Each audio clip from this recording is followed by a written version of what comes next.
जय हिंद दोस्तों, स्वागत है आप सभी का हमारे YouTube चैनल में। आज हम BA third year Hindi first paper का क्वेश्चन देखने वाले हैं। इसमें हम दो क्वेश्चंस कवर करेंगे।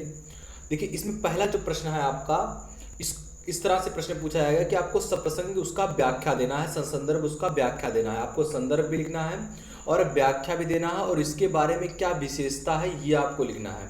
तो ये तीन चीज़ें आपको लिखनी है, ये आपके फर्स्ट पेपर में पूछा जाता है। तो इसमें पहला प्रश्न है, कह रहा है कि भक्ति भजन हरि नाव है, दूजा दुख अपार मनसा वाचा कर्मणा कबीर सुमणिम सार। ये जो है, ये जो खंड है काव्य खंड, ये कक्षा नौवीं में आपने पढ़ा होगा। कक्षा नौवीं में अगर आपने अच्छे से पढ़ा होगा तो ये कक्षा नौवीं का एक है पंक्ति, जिसको लिखने वाले कबीरदास जी हैं। तो पहले आप संदर्भ लिखेंगे। तो संदर्भ में क्या लिखेंगे कि प्रस्तुत पद्यांश हमारी पाठ्य पुस्तक आपका कौन सा है, तो मध्यकालीन काव्य में संग्रहित ज्ञान श्रेयी शाखा के प्रमुख संत कवि कौन है, कबीरदास जी द्वारा रचित है। और यह साखी से लिया गया है, साखी बहुत बड़ा ग्रंथ है, उसी से ये लिया गया है। तो इस तरह से आप क्या लिखेंगे, संदर्भ लिखेंगे।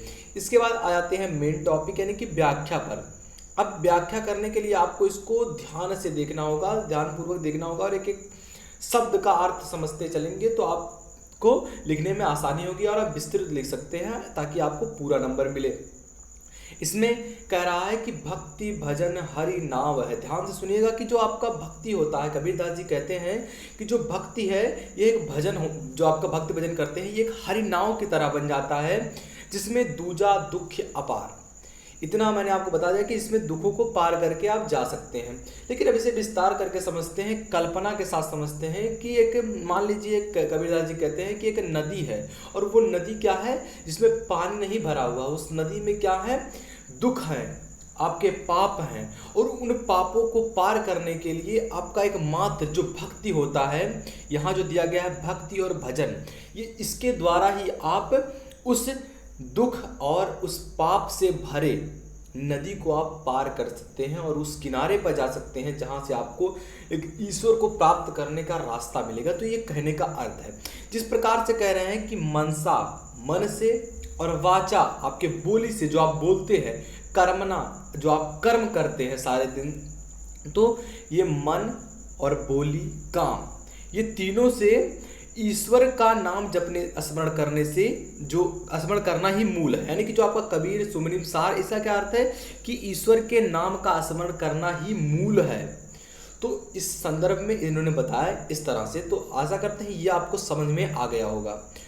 अब विशेषता के बारे में बात करते हैं कि इसकी विशेषता क्या है। तो इसमें जो आपकी पहली विशेषता है, आप ऐसे लिख सकते हैं। तो पहली विशेषता क्या है कि प्रस्तुत दोहे में ईश्वर के नाम जप पर बल दिया गया है। इनके नाम आप जपते हैं, अगर आप इनके भक्ति करते हैं तो आपको क्या क्या प्राप्त होगा, यानी कि इसके बारे में बताया गया है। दूसरा जो इसमें विशेषता है ये क्या है कि इसमें जो छंद है ये दोहा छंद है, ये दोहा छंद से लिया गया है, इसमें दोहा छंद आते हैं, तो ये दोहा छंद है। और तीसरा जो विशेषता है इसका ये है कि भाषा जन इसका सामान्य है, जनरल है। तो ये आपका होता है कंप्लीट। अगर आपने फर्स्ट पेपर देखा होगा तो आपको पता होगा कि यहाँ 24 नंबर का पूछा जाता है, और तीन आपके सामने इस तरह के लाइनें होंगी, इस तरह के पद्यांश होंगे, जिसमें 6 रहेंगे टोटल, अथवा करके आपको 3 लिखना होगा। तो इस तरह से पूछा गया है। दूसरा देखिए, इसी में आते हैं कि दूसरा कह रहा है इसमें, तू तू करता तू भया मुझ में रही न हूं, वारी फेरी जो आपके प्रेमी प्रेम का होते हैं, बली गई जित देखी तित्तू। तो समझते हैं इसका अर्थ। कबीरदास जी कहते हैं, जो कबीरदास जी क्या कहते हैं कि तू ही, अर्थात तू ही किसे वो कहते हैं कबीरदास जी की, जो ब्रह्मा जी को क्या कहते हैं कि तू ही के अतिरिक्त कोई सस्ता हो गया।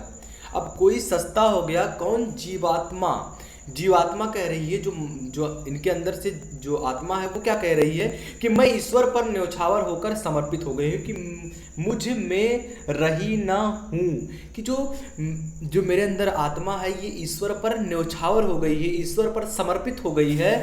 अब जिस ओर भी देखना चाहती हूँ, जिस ओर भी देखती हूँ, जिस ओर देखते हैं वो क्या कहते हैं कि उधर ही परम ब्रह्मा दिखाई देते हैं, उसी ओर ईश्वर दिखाई देते हैं।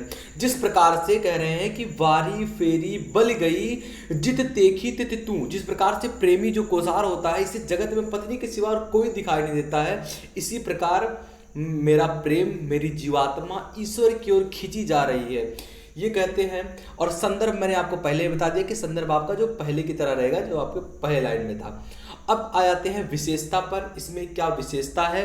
तो पहली इसकी विशेषता है कि इसमें जो अलंकार है, इस अलंकार का नाम है रूपक अलंकार।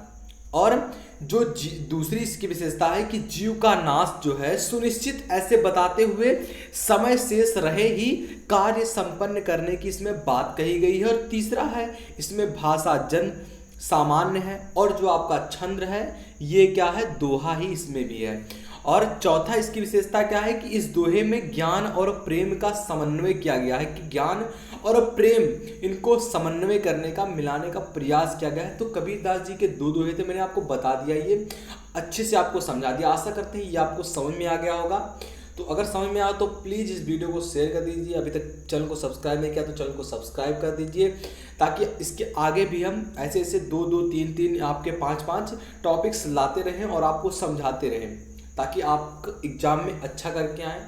तो अच्छा करके आए, इसके लिए आपको चैनल को सब्सक्राइब करना होगा। और भी वीडियोज़ बन चुकी हैं, यानी कि सोशलॉजी पे, आपका एजुकेशन पे, और बहुत सारे सब्जेक्ट्स हैं जिस पर वीडियो बन चुकी है, यानी कि 100+ हमने वीडियो ऑलरेडी बीए पर कवर कर लिया। यदि आपने नहीं देखा है तो प्लीज़ प्लेलिस्ट में जाकर देख सकते हैं वीडियोज़।